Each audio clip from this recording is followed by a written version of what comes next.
no, ain't no time for that. Ain't no time for that. Ain't no time for no ambulance. Ain't no time for no cab. I'm not driving myself. No time for nobody to get there. So then the kid.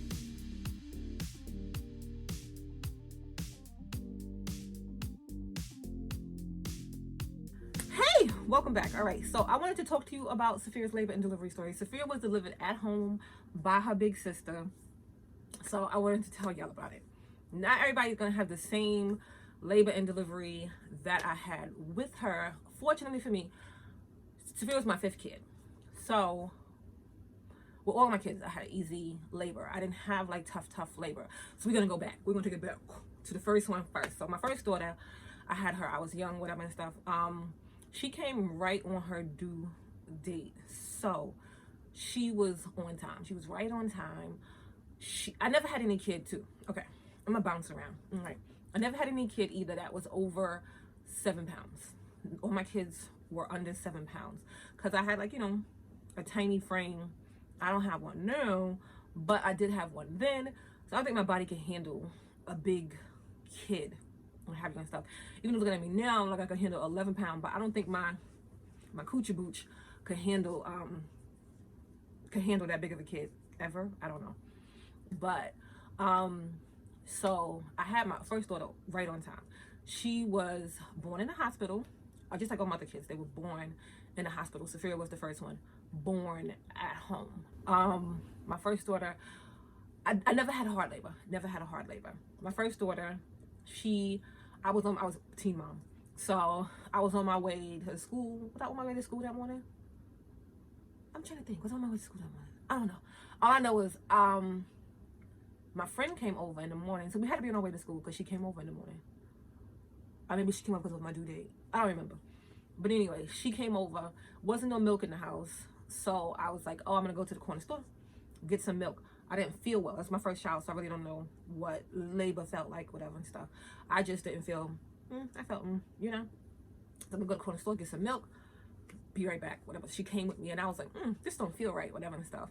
And then I was like, I think I'm in labor. So I told my father. And my father is an interesting man.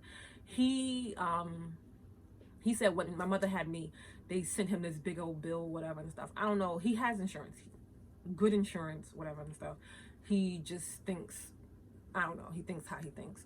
So he was like, he didn't want to get strapped with a bill. Told him I'm in labor. He's like, he don't want to get strapped with a bill. Call the ambulance. The ambulance will take you. Okay. So we call the ambulance. Then he gets my friend a ride that was there.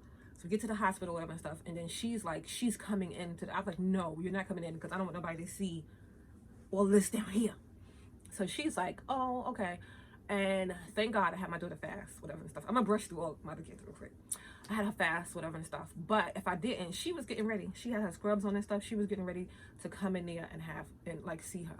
So that was my first daughter. Quick, easy. Only thing is she did from the rooter to the tutor, I had that little snag. So they had to, sew that up. But that was her, right? So she was right on time. Then my second daughter, I was with my mother that time when I got into labor with her, and her father, he was at a school away, so he wasn't there. So my mother, she was watching my first daughter, and so we was in the hospital, and it was like taking me into the back. I went in there, and they took me in the back, and then she's like, oh, I don't want to sit around here with her all night while you're in labor. I'm gonna take her, and then I'll come back, when it's time. By the time she got home, I had her, because my labors go quick. And the lady that was in the thing with me, she was like, oh my gosh, you should have seen it earlier when I was in here. It was crazy. You went so fast and da-da-da. And I'm like, yeah, I went fast, but shh, I just had a baby too. I'm tired, just because I didn't go through the same experience. I'm tired, So that was her. That was my second daughter.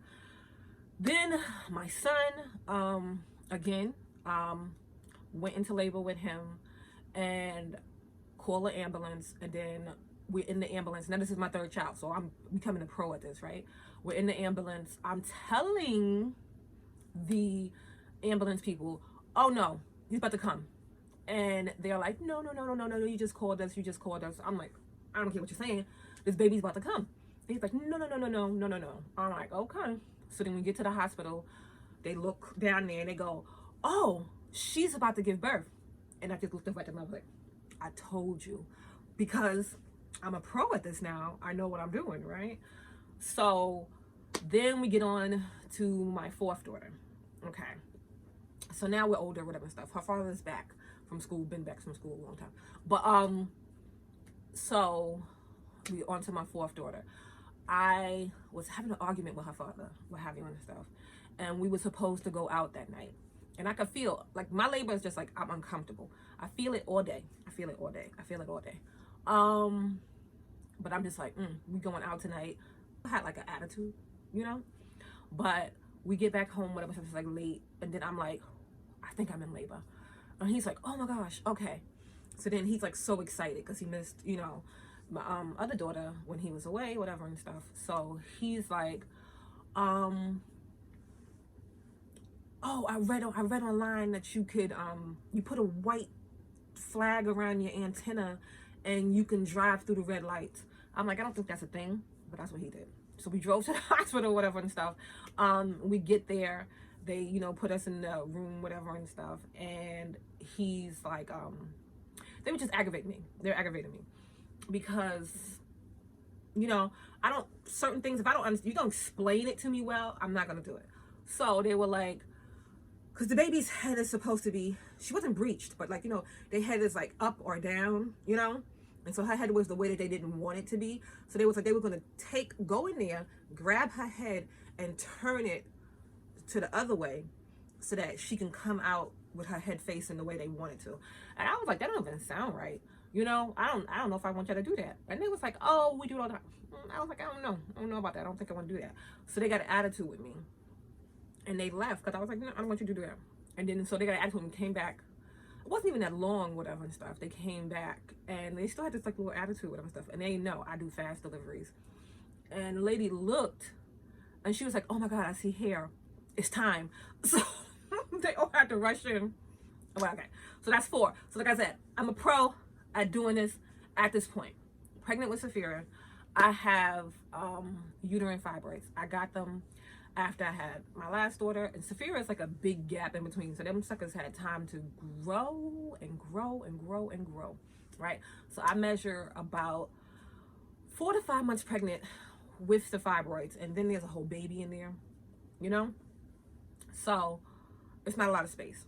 So every time I went to the doctor, they would be always saying, what's the signs of labor? What's the signs of labor? You know, pay attention to the signs of labor. And I'm like, oh, okay, whatever. So, wait, okay. So, okay. So, a couple of weeks before I had her, I thought I was in labor. So I went to the doctor and they was like, oh no, you know, like Braxton Hicks, whatever and stuff. You're probably dehydrated. Drink some water, go on home. Okay, cool. So I did that, went home, whatever and stuff. But my doctor, every time, like I said, I went in, watch out for the signs of labor, watch out for the signs of labor. Okay. So I'm home, and her father lives in, Saphira's father lives out of state. So he lives, it's like a couple hours drive away. Then he was still living in New Jersey. Now he lives in Philadelphia. But a couple hours away, whatever and stuff. So I was telling him, I was like, oh, I don't feel good, whatever and stuff. But he comes out, what used to be on the weekends, but now his job, it fluctuates, whatever and stuff, when he has his days off. But before, his days off used to be straight to weekends. So it wasn't a weekend, so he was, you know, in Jersey. So he's like, I'm talking about, I don't feel good, whatever and stuff. And he's like, oh, should I come out there? I'm like, nah, I'm good, whatever stuff. And he's like, oh, you sure? I'm like, yeah, I'm good. So then the night goes on, I go to bed, what have you and stuff. I still don't feel good. I don't feel good. I'm like, having pains. That's my labor. It's like, You know, my cousin is like, what? That's your labor? I bust the eye vessel. I have my daughter. I'm like, I don't think I would have had 5 kids if I was over here busting eye vessels and stuff like that. I don't think so. But so she I go to bed, right? And I wake up because, you know, I'm uncomfortable, even though the whole pregnancy was uncomfortable because I was big as a house, right? I wake up, I'm uncomfortable. I'm like, I think I'm gonna go to the hospital, what have you and stuff. So then I call him, and then he has to go, you know, hours to get out here, right? So I call him. I'm like, I'm gonna go to the hospital. So he's like, okay, I'm on my way. Okay, whatever. So then I'm like, all right, I'm gonna drive myself there to the hospital. Then I'm like, okay, but before I go, I gotta get in the shower, you know, because I want to make sure I'm nice and clean, you know, at the hospital. So I get in the shower, whatever stuff. It's late, so my kids are like, "What are you doing? You know, up? It's late, whatever stuff. I'm about to go to the hospital." So, you know, I'm be going, you know.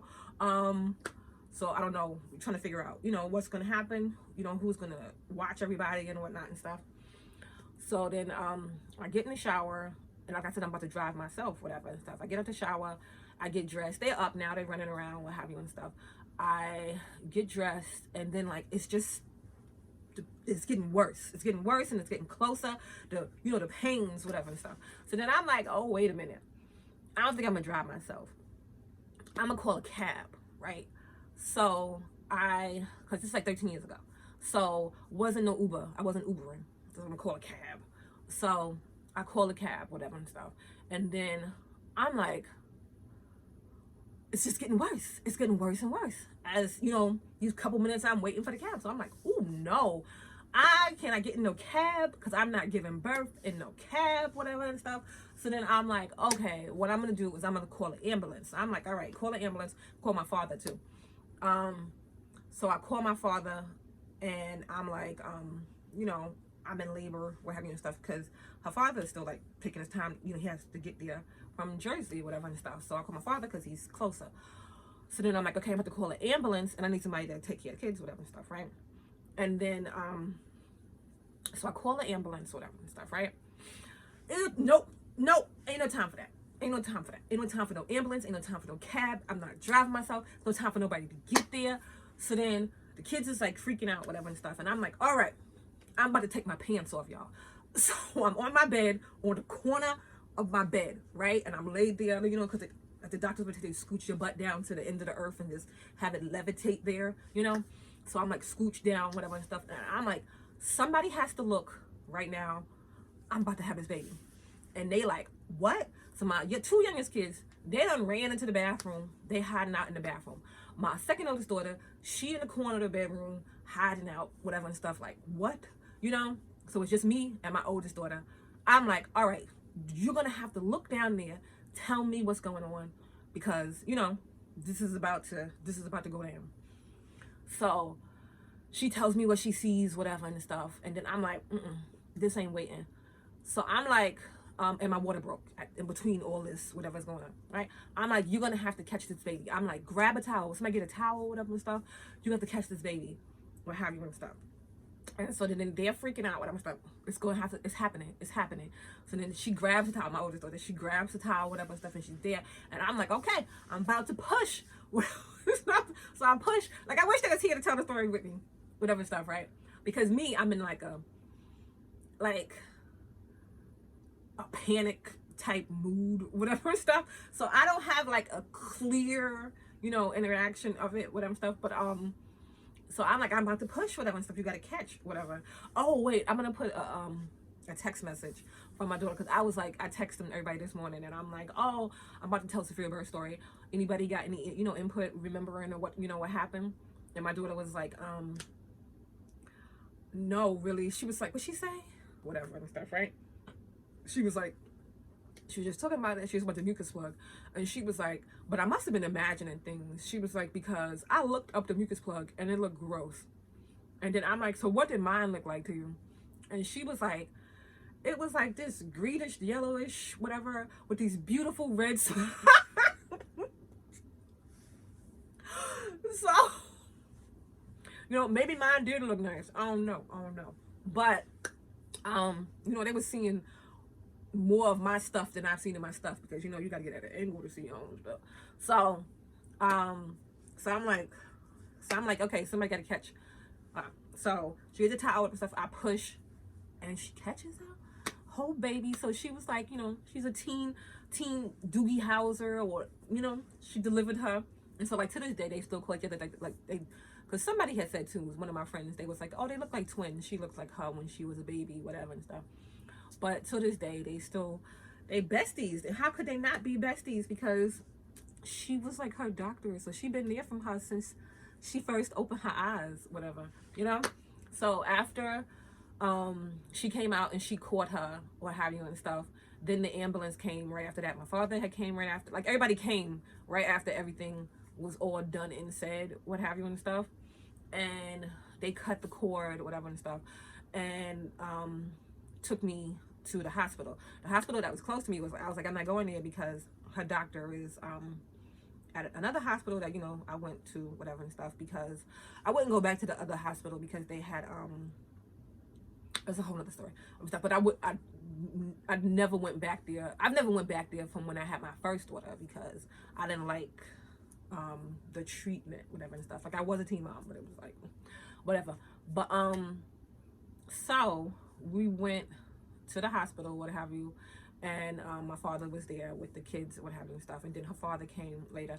But then when we get to the hospital, you know, they have to do the afterbirth. That's what kills me with all these, when you see people give birth on TV and different things like that. Nobody ever talks about the afterbirth. That has to come out. The thing the baby was attached to has to come out. So we get to the hospital, we doing the you know, the afterbirth, whatever and stuff. And the doctor, my doctor wasn't there. So it was another doctor, and it was just like the funniest, whatever and stuff, because he was like, "You're so clean down there." He was like, "I've never seen someone so clean down there after birth." And I'm like, was it the shower that helped? So, you know, a little tip, if you want to be all nice and fresh, maybe take a shower real quick before you go to give birth. I don't know. But so that was that with her birth story and all of Saphira's little deets. Saphira was premature. So I forgot, I don't know how I brushed that. She came early. So Saphira was considered premature based on the time frame that she has. If she would have stayed in and cooked for like a little bit over a week, she wouldn't have been considered premature. So when she was born, she was 5'11", and when she came home from the hospital, she was 5 pounds 5 ounces. And like, she had to get like care in the house, like a nurse had to come and check on her, you know, every like week, whatever and stuff. But now you wouldn't know. My father laughs all the time, whatever and stuff, and he was like, look how big she is. So now you wouldn't even know that she was a preemie baby. But that was all my labor and delivery stories, right? You got all 5 of them rolled into one. So that was it. Hope you liked. Let me know if your labor and delivery stories, because I always find them interesting, or have you and stuff. All right, that's it.